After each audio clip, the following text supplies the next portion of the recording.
Hi friends, இன்றைக்கி நம்ம தேங்காய் பால் குஸ்கா செய்யலாம் வாங்க.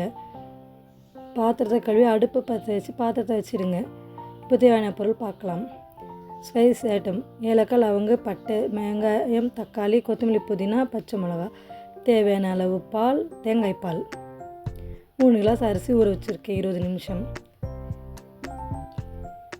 பாத்திரம் சூடான பிறகு எண்ணெய் போடுங்க. எண்ணெய் போட்டுட்டு கொஞ்சம் நெய்யும் போடுங்க.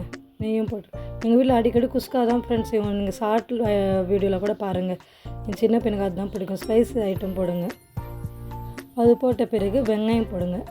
வெங்காயம் போட்டு வெங்காயம் நல்லா கோல்டன் ப்ரௌன் கலரில் வதங்கணும். அப்போ தான் குஸ்கா டேஸ்ட் இருக்குது பாருங்கள். இன்றைக்கி வீடியோ பிடிக்கிறதுக்கு முன்னாடியே குஸ்கா போட்டுட்டு சாப்பிட்டுட்டு அவ்வளோ டேஸ்ட். நல்லா வதக்குங்க. வதக்கும்போது கொஞ்சம் உப்பும் போட்டுக்கோங்க. அப்போ தான் அது சீக்கிரம் வதங்கும். நல்லா ஸ்ப்ரே கோல்டன் ப்ரௌன் ஆகட்டும். கோல்டன் ப்ரௌன் ஆன பிறகு தக்காளி போடுங்க. தக்காளி போட்டு அதுவும் நல்லா வதக்குங்க. தக்காளி வதங்கிடுச்சு.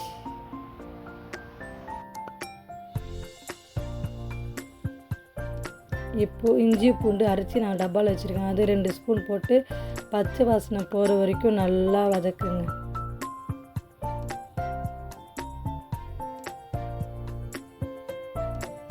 பச்சை மிளகா, தேவையான அளவு பச்சை மிளகா.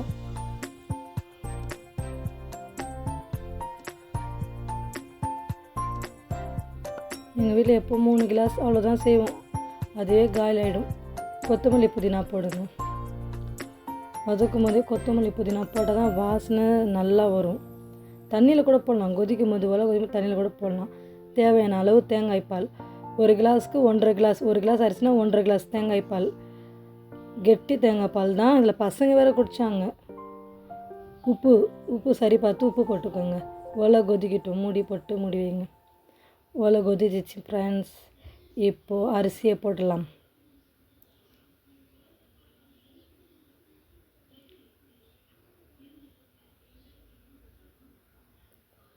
அரிசி போட்டாச்சு. சும்மா ஒரு கிளறிடுங்க. நல்லா கிளறிட்டு கொஞ்சம் லைட்டாக மூடி போட்டு மூடி வச்சுருங்க. ஒரு 15 நிமிஷம்தான். குஸ்காலாம் டக்குன்னு ரெடி ஆகிடும். சும்மா ஒரு பெரட்டுங்க. கீழே இருக்கிற அரிசி எடுத்து மேலே போட்டுருங்க. அவ்வளோதான். அப்போ தான் மசாலா கலந்து வரும்.